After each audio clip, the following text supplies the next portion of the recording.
On 9/11/01, Al-Qaeda terrorists hijacked 4 airliners and turned them into weapons against the United States of America. They were transcontinental flights with low passenger loads and tanks full of fuel. They were all scheduled to depart around 8 o'clock in the morning.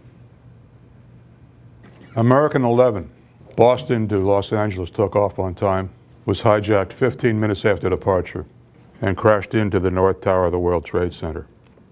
United 175, also Boston to Los Angeles, took off on time, was hijacked 30 minutes after departure, and crashed into the South Tower of the World Trade Center.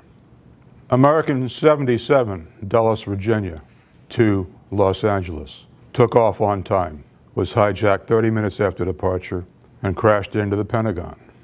United 93 was delayed by 25 minutes and wasn't hijacked until about 46 minutes after departure. We'll never understand why. And those 2 delays gave a gift to the people on that plane. The gift of time. The time to learn the nation was under attack, to decide they would not be part of it, and to design and implement a plan to take the aircraft back. Unfortunately, they ran out of time and altitude. Now, I'd like to review the events of the day with you on a timeline and intersperse that with known events in the airplane, and then twist my day as an air traffic watch supervisor, some of the events of my day.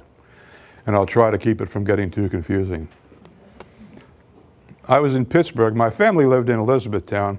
Our daughters were in college, and we didn't want to be dragging them around the country. So for my last tour of duty, I had a bachelor pad in Pittsburgh. And on 9/11, I was working the day shift, and I clearly remember that cold, crisp air and that blue sky. Never seen a bluer sky in Montana or Wyoming. I clearly recall on the way to work saying, what a great day it is to be alive. I got to the airport at 6:30 and relieved the midnight shift. At the time, US Airways was the principal user of the airport. And they, I think like most airlines still do today, had what they called banks of arrivals and departures. For example, between 20 and 80 aircraft would get to the airport in a relatively short period of time. They would all go to the gates, discharge their passengers, some of whom would go to Pittsburgh, but most of whom would go to connecting flights. Then 40 minutes later, they'd all push back, taxi out, and take off to the next destination. So that's what we did all day. Arrivals, departures, arrivals, departures, arrivals, departures. The second arrival bank had landed, and the controller who had been on break came into the radar room and said, the World Trade Center has been hit. Now, when a controller says hit in that context, it means by an airplane. It kind of had rumbles that there was something going on in the New York and perhaps the Boston area, but we didn't know what it was. They had stopped all inbounds to the New York area. We knew something was wrong. So I walked to the break room, and there in living color was the North Tower with this big gaping hole in the side of it. And like most people, I think, except for military and law enforcement, I went into a state of denial and said this couldn't possibly have happened with an airliner. It had to be a small plane. Not on the timeline, but at 9:25 a.m., the command center in Herndon, Virginia issued the unprecedented order: stop all departures to every airport there is. Now, they might stop departures to a hair because of severe thunderstorms or snowstorms in the winter, or they might restrict traffic into the New York metropolitan area because of saturation. But to ground stop everything across the nation was absolutely unprecedented. 9:28 a.m., the probable time of the terrorist takeover. The reason we say probable time is because the cockpit voice recorder runs for a 30-minute loop. And for 9:28 to the crash time of 10:03 is 35 minutes. And when the cockpit voice recorder was recovered and activated, it was well evident that the terrorists were in control. Sandra Bradshaw, the flight attendant, was one of the first to call. She called United and reported assailants in the cockpit, that they moved all to the back of the plane, killed a flight attendant with a knife, and announced they had a bomb. A manager receiving the information reported that she was shockingly calm. Cece called home and got the answering machine. She left this message.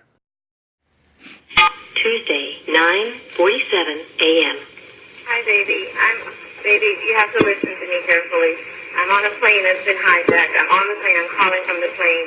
I want to tell you I love you. Please tell my children that I love them very much. And I'm so sorry, babe. I don't know what to say. There's 3 guys. They've hijacked the plane. I'm trying to be calm. We're turned around, and I've heard that there's planes that's been flown into the World Trade Center. I hope to be able to see your face again, baby. I love you. Bye.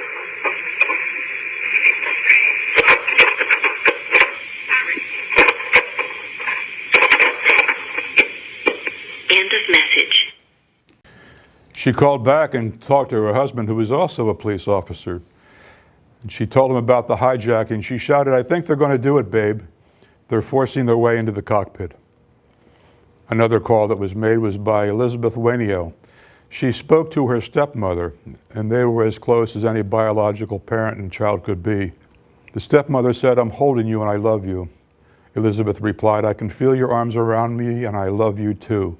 Now here's what really gets me. It just makes me so sad knowing how much harder this is going to be on you than it is for me. We heard that sentiment many times between Airplane and people who would remain.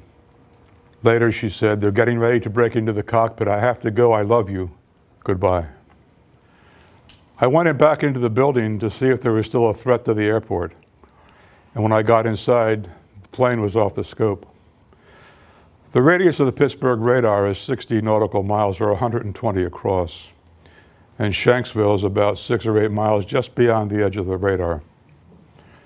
So that means as I returned to the building, Flight 93 had either just crashed or was about to crash. Event reconstruction tells us that the let's roll call, the flight attendants filling pitchers with hot water, people calling their families to say goodbye, all happened under the Pittsburgh radar coverage. And we couldn't do a thing for them. Somehow I feel there's a piece of me in the field out there, and I go back and mourn. No controller ever wants to lose an airplane, and we lost 4. But to lose that plane on that day. These folks had 2 alternatives: sit down and die or stand up, and that is what they did. In the last 35 minutes of their lives, they made 37 phone calls. They learned the nation was under attack. They knew if they did nothing, they would die. They made a plan. They voted on it. They armed themselves with what they could. They waited till over a rural area. And then those 40 ordinary people who sat down as strangers, stood up as one, and looked evil in the eye, and they stopped it. They stopped it while the nation's airspace shut down, when the South Tower collapsed, and as the Pentagon burned. That is what they did. Do not let them be forgotten. Thank you.